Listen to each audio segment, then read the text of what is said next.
오늘 우리가 함께 볼 하나님의 말씀은 사무엘상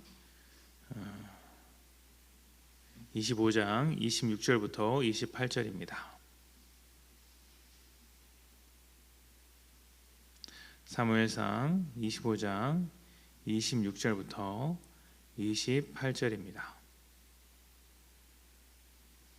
26절입니다. 내 주여 여호와께서 살아계심을 두고 맹세하노니 내 주도 살아계시거니와 내 주의 손으로 피 흘려 친히 보복하시는 일을 여호와께서 막으셨으니 내 주의 원수들과 내 주를 해하려 하는 자들은 나발과 같이 되기를 원하나이다. 여종이 내 주께 가져온 이 예물을 내 주를 따르는 이 소년들에게 주게 하시고 주의 여종의 허물을 용서하여 주옵소서.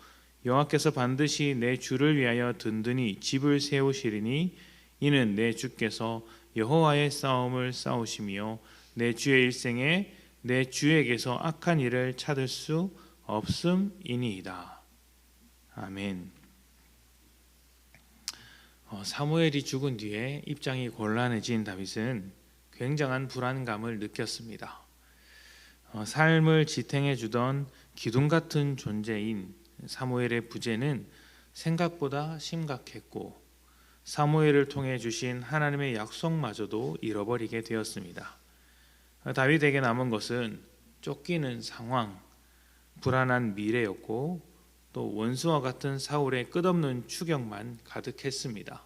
그러니 그 삶에 두려움이 가득할 수밖에 없었죠.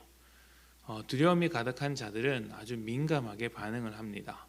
작은 위협거리라도 생기거나 문제라도 생기면 혹시 내 삶에 큰 어려움이 닥치지 않을까, 또 나를 망하게 하지 않을까, 내가 죽을까 봐 민감하게 받아들이는 것이죠. 나발이 다윗을 돕지 않으며 적대적인 태도를 취했을 때 다윗은 사울이 아닌 또 다른 적이 등장했다고 생각했을지도 모르겠습니다. 나발은 나름대로 세력을 가지고 있었고 그 지역에서 부자이고 힘이 있었기 때문에 더더욱 그렇게 느꼈을 것입니다. 그래서 다윗은 자기의 적이 될 수도 있고 아니면 사울에게 협력할 수도 있는 미운 나발을 죽이려고 했습니다. 그래야 자기의 안전을 도모할 수 있는 것이죠. 그래서 나름대로 최선의 방법, 현실적인 조치를 취했던 것입니다. 그때 한 여인 나발의 아내 아비가일이 나타나서 다윗의 앞을 가로막습니다. 그리고 다윗이 잊고 있었던 하나님의 약속을 다시 언급합니다.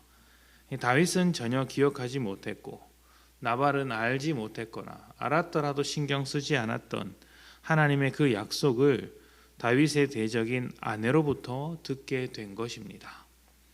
아비가일은 다윗에게 이렇게 말합니다. 하나님께서 다윗의 보복을 막으셨다.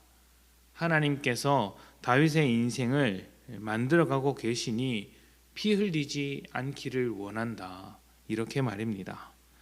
다윗이 정말 의지해야 했던 것은 사무엘이 아니고 초라하지만 나름대로 가지고 있었던 세력도 아닙니다. 다윗이 의지해야 했던 건 다윗의 능력도 아니죠. 그가 의지해야 했던 것은 다윗을 지금까지 불러서 만들어가고 계시며 뜻과 계획을 알리셨던 하나님인 것입니다. 그래서 사울이 죽었더라도 그 다윗의 인생에는 아무런 영향이 없는 것이죠. 왜냐하면 약속을 해주신 분이 하나님이시기 때문에 하나님은 변하지 않고 여전히 다윗과 함께하고 있다는 것을 아비가일이 말을 해준 것입니다. 우리에게도 다윗과 같은 하나님의 약속이 있습니다. 이 약속이 어떤 약속일까요?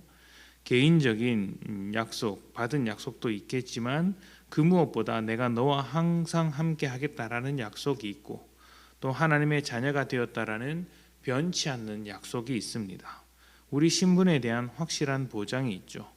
이러한 약속을 의지할 때 우리는 인생에서 불안함을 느끼지 않고 삶의 의미를 확인하며 제대로 된 인생을 살아갈 수 있습니다. 내가 삶에서 여러 가지 어려움이 닥칠 때 우리의 삶의 뿌리부터 흔들리는 느낌을 받게 되고 그로 인해서 두려움을 갖게 되지만 어떻습니까? 하나님께서 우리 가운데 여전히 함께하고 계시다라는 그 믿음의 약속을 확실히 세울 수 있다면 우리는 더 이상 흔들리지 않는 것이죠.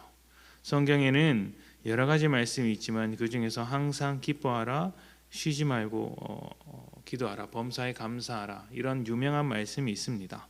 어떻게 항상 기뻐할 수 있으며 범사에 감사할 수 있으며 쉬지 않고 기도할 수 있는 인생을 살아갈 수 있을까요? 그것은 하나님께서 우리와 가까이 계시다는 것을 확인할 때, 하나님께서 우리와 함께하고 계시다, 가까이 계시다라는 것을 알게 될 때 그렇게 할 수 있는 것이죠. 가장 깊은 고난 가운데서도 기뻐할 수 있는 이유는 그 인생 가운데 일하고 계신 하나님께서 내 가까이 계시기 때문입니다. 이것은 시간적으로 가까이 계신다, 그러니까 곧 주님 오신다라는 이제 그 생각이기도 하고, 동시에 거리적으로도 가깝다. 주님 내 삶에 내 곁에 계셔서 내 삶을 지켜보고 계시다, 함께하고 계시다라는 가까움이기도 합니다.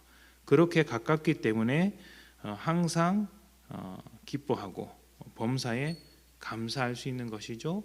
왜 감사 제목이 됩니까? 내가 가장 어려운 자리에서도 주님이 가까이 계시기 때문입니다. 그리고 쉬지 말고 기도해야 하는 이유도 주님 내 곁에 계셔서 내 목소리를 듣고 내 상황을 알고 있기 때문이죠.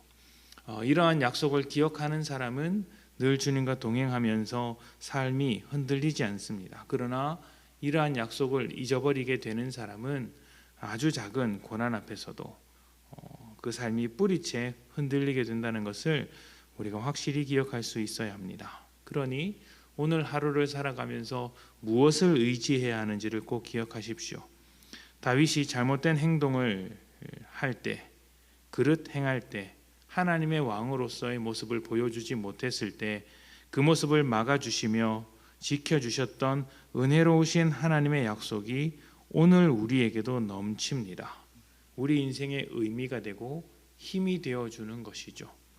모든 일에 하나님을 먼저 생각하며 하나님만 의지하시는 복된 성도님들이 되시기를 축복합니다. 함께 기도합니다.